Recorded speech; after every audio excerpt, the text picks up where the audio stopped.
प्रदेश कांग्रेस नि कताल ब्लॉक कास्को ते हांखनि तांहरनो तुई फाइनाल लोकसभा चौमारिनो बुस्कांगो तोनि प्रदेश कांग्रेस नि बखाते काइसा नांखौमानि कगलाम पान्दा संजाका सांसलो फाइनाल मार्च तालनि 10 सालमारो आगरतला टाउन हल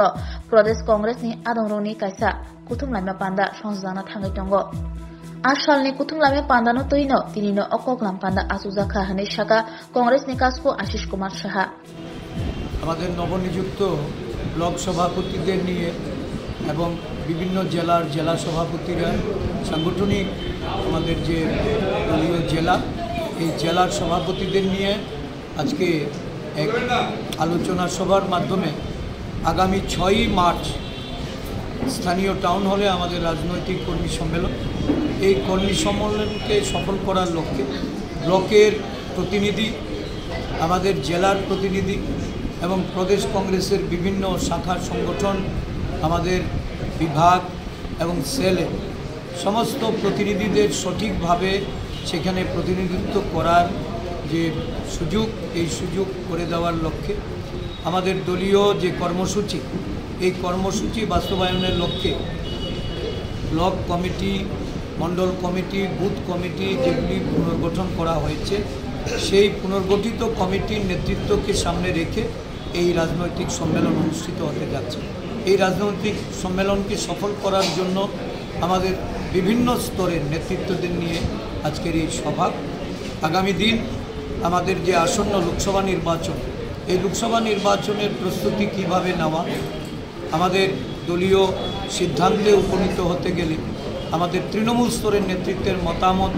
সেগুলি গ্রহণ করার লক্ষ্যে আজকে এই সভা মতার সঙ্গে আলোচনা কতটুকু এগুলো এবং আজকে যে অনশন করছে তারা কি বলবেন এই ব্যাপারে না আলোচনা তো আমাদের চলছে আমরা আমাদের আলোচনা আমরা আমাদের কেন্দ্রীয় নেতৃত্বের কাছেও পৌঁছে দিয়েছি সিদ্ধান্ত যখন হবে তখন আপনারা জানতে পারবেন আর আজকে মথা একটা অনশন কর্মসূচি হচ্ছে এটা আমরা আগেও বলেছি যে আমাদের দল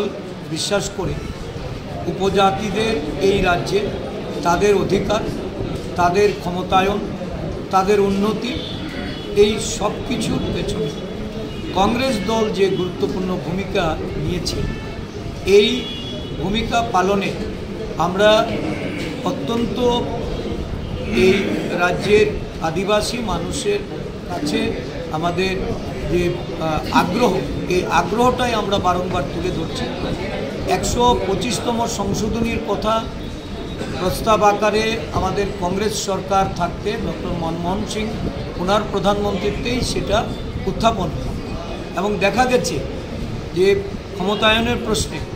এই সংশোধনী অত্যন্ত জরুরি কিন্তু 10 বছর ক্ষমতায় থেকেও বিভিন্ন নির্বাচনে প্রতিশ্রুতি রেখেছে তাদের যে ইস্তেহারের মাধ্যমেও প্রকাশ পেয়েছে কিন্তু এই রাজ্যে না রাজ্য সরকার না কেন্দ্রীয় সরকার ভূমিপুত্রদের উন্নয়নে কোনো ভূমিকা নেয়নি তাদের ক্ষমতায়নের জন্য কোনো অধিকার প্রদান করার ক্ষেত্রে কোনো উদ্যোগ নেই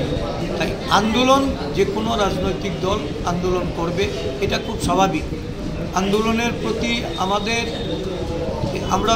মনে করি যে এই আন্দোলন এটা ভূমিপুত্রদের তাদের অর্থনৈতিক বিকাশ তাদের সামাজিক বিকাশ